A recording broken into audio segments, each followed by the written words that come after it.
وسيق الذين كفروا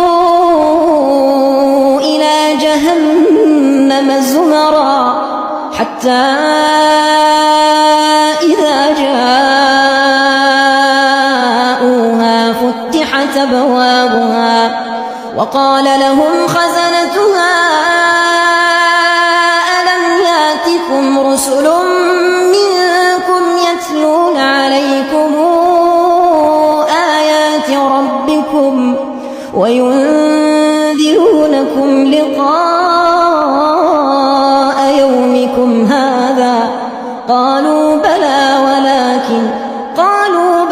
ولكن حقت كلمة العذاب على الكافرين قيل ادخلوا أبواب جهنم خالدين فيها فبئس مثوى المتكبرين